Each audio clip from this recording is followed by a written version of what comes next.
AITA for telling my best friend I will never give birth to his child. So I, 29F, have been best friends with this guy, let's call him Jared 30M, for basically my entire life.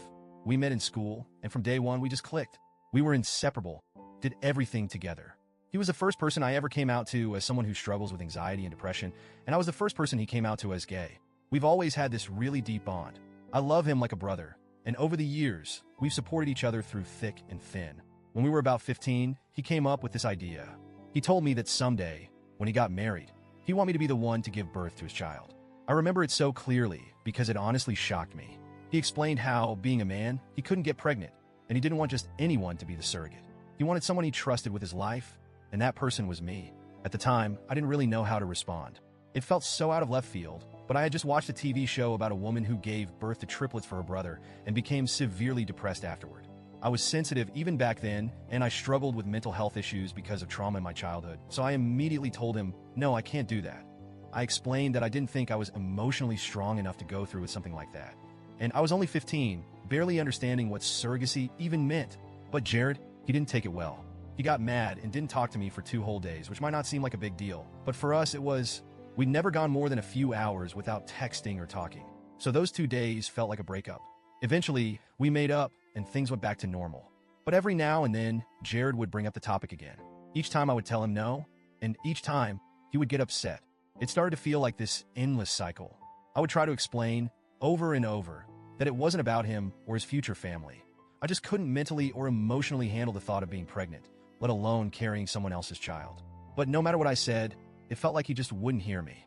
And then, a few months ago, everything came to a head. Jared recently got engaged to his long-term boyfriend. Of course, I was over the moon for him. They threw this big dinner with friends to celebrate the engagement, and everything was going great until Jared brought up the surrogacy thing. Again, he and his fiancée had been planning their future, and they were serious about starting a family. He turned to me in front of everyone and said something like, "We've talked about it, and we really want you to be the one to carry our child. We'll pay you really well, and we'll cover therapy or anything you need afterward." It felt like the room just stopped. I was so taken aback that he had the nerve to bring it up again, especially in such a public way, that I just snapped. I told him, "Jared, I've told you 1,000 times, I will never give birth to your child. I don't understand why you keep pushing this on me. And if you're so willing to pay someone, find a surrogate who actually wants to do it." He got mad. Again. Except this time, he stormed out of the restaurant, his fiancée trailing after him, and left me sitting there with our friends, all of whom had heard every word. It was incredibly awkward. Most of the women in our friend group were on my side. They agreed that it was unfair and kind of uncomfortable that he kept bringing it up, especially knowing how I feel about it. But some of our other friends, particularly the guys from the LGBTQ+ community, thought I was overreacting. They said it would be a really meaningful thing to do for him, and that maybe I should reconsider. Honestly though, I'm just tired. I love Jared. I do, but I've had this same conversation with him over and over for the past 15 years. He asks, I say no, he gets mad, and then I'm the one who has to either wait for him to come around or make the first move to apologize so we can be friends again.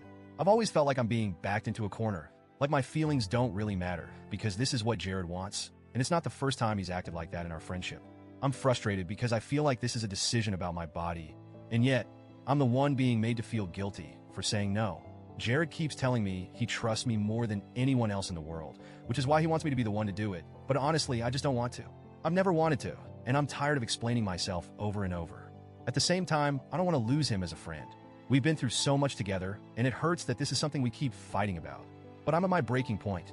I don't want to be pressured into doing something I don't want to do, especially something as life-altering as carrying and giving birth to a child, even if it's for someone I care about. The IDA for putting my foot down once and for all?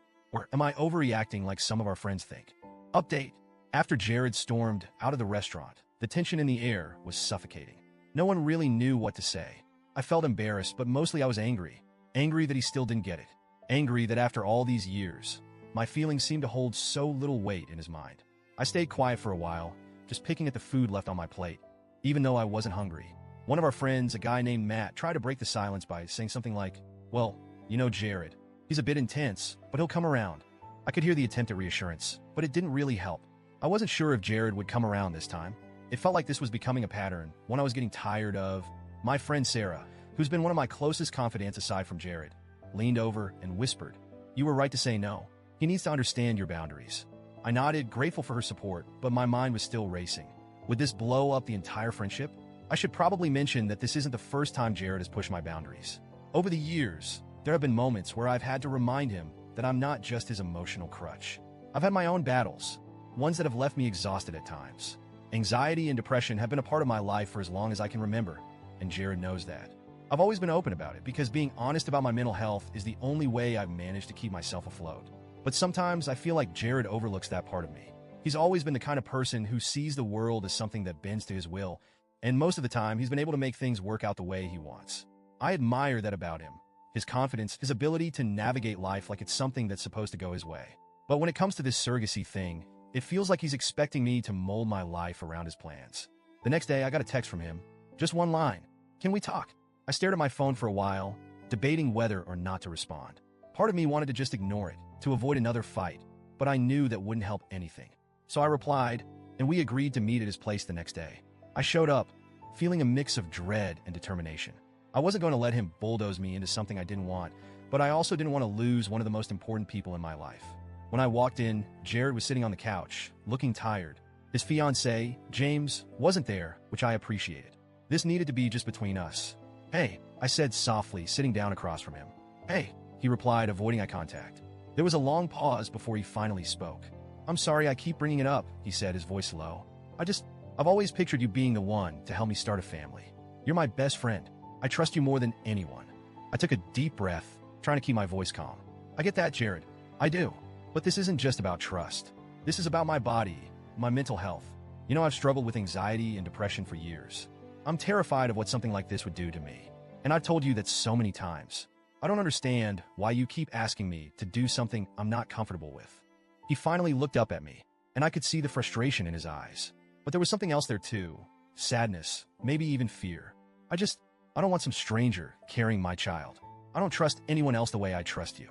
And I know you've been through a lot, but I thought maybe if we made it easier for you, paid for therapy, took care of everything, you might feel differently. There was again, him thinking he could fix it with money, with promises of help. But it wasn't about that. It was about the emotional toll, the fear of losing myself in the process.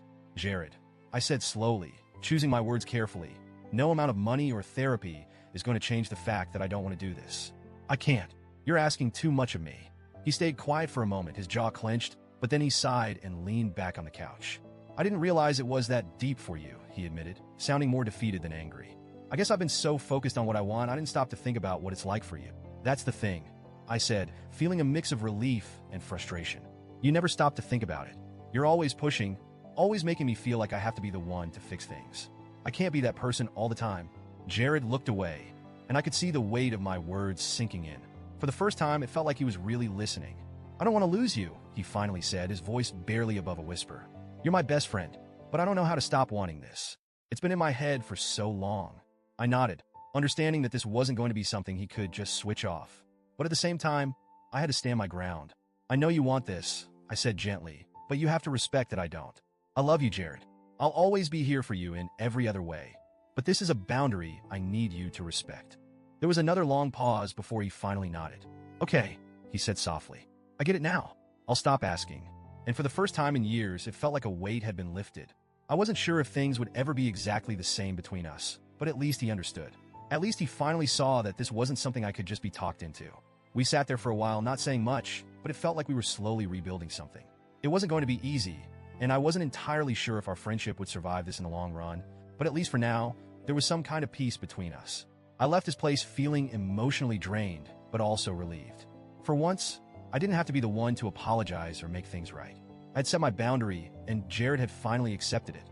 In the days that followed, we didn't talk much. It wasn't awkward, but we both needed space to process everything. I knew this wasn't the end of the story, though. Friendships that have lasted this long don't just end over one argument. But I also knew that things would be different moving forward. I wasn't going to let myself be put in a position where I had to sacrifice my well-being for someone else's dream. Not even for my best friend. In the end, I don't know if I'm the asshole. Maybe I am for getting angry or for not being more patient with Jared. But I also know that I have to take care of myself first. And if that makes me the bad guy in someone's eyes, then so be it.